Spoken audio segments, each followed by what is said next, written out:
Welcome to my channel خوفناک رات۔ السلام علیکم ویورز، پیش خدمت ہے ایک کہانی بوڑھی ڈائن۔ یہ آج سے کئی سال پرانا واقعہ ہے۔ یہ میری والدہ نے مجھے سنایا تھا۔ یہ واقعہ میری امی کے خالہ زاد بھائی کے ساتھ پیش آیا تھا۔ یہ پراسرار واقعہ انہی سے سنیے۔ کراچی میں بسنے سے پہلے ہماری خالہ کا خاندان سید پور میں رہائش پذیر تھا۔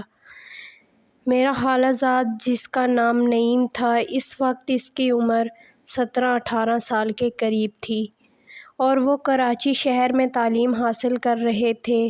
ایک دفعہ جب وہ چھٹیوں میں گھر سید پور آئے تو ان کے ساتھ ان کے کچھ دوست بھی تھے۔ ان کے دوستوں کو گاؤں دیکھنے کا شوق تھا، اس لیے وہ ان کے ساتھ آئے تھے۔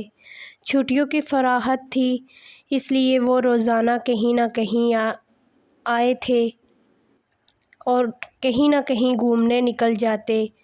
کبھی مچھلیاں پکڑ رہے تھے اور کبھی کہیں نہر میں، تالاب میں نہا رہے تھے۔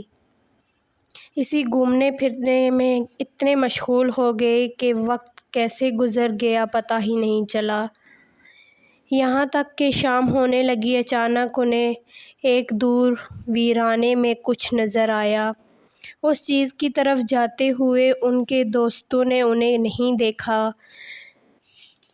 وہ دبے پاؤں آگے بڑھنے لگے۔ تھوڑے اور آگے بڑھتے تو دیکھا جھگی تھی اور وہاں ایک کھڑکی تھی۔ جھگی کی کھڑکی سے تھوڑا اچانک دیکھا تو ان کے اعصاب ہی خطا ہو گئے۔ تو کیا دیکھتے ہیں کہ ایک ڈائن، ڈراؤنی شکل کی ایک بوڑھی عورت کچھ کھا رہی ہے۔ نعیم بھائی نے جب غور سے دیکھا تو وہ انسانی دل تھا۔ وہ بوڑھی اسے چبا چبا کر کھا رہی تھی۔ یہ دیکھنا تھا کہ ان کے رونگٹے کھڑے ہو گئے اور ان کو زور سے الٹی آ گئی۔ الٹی کی آواز سن کر بڑھیا ان کی طرف متوجہ ہو گئی۔ امید ہے آپ کو یہ کہانی پسند آ رہی ہوگی۔ اگر آپ نے ابھی تک ہمارے چینل کو سبسکرائب نہیں کیا تو پلیز سبسکرائب کر لیں چینل کو۔ اب سنتے ہیں آگے کی کہانی۔ ابھی وہ وہاں سے بھاگنے کی سوچ ہی رہے تھے کہ انہیں اچانک اپنی پیٹھ پر دباؤ محسوس ہوا۔ تو پیچھے مڑ کر دیکھا، وہ وہی ڈراؤنی بڑھیا تھی جس نے اپنے خون سے بھرا ہوا پنجہ ان کی پیٹھ پر چھاپ دیا تھا اور ان کے دل کی طرف اشارہ کیا انگلی سے اور گھرراتی ہوئی آواز میں کہا کہ یہ دل میرا ہو گیا۔ یہ سنا تھا کہ وہ آیتیں اور دعائیں پڑھتے ہوئے وہاں سے بھاگنے لگے۔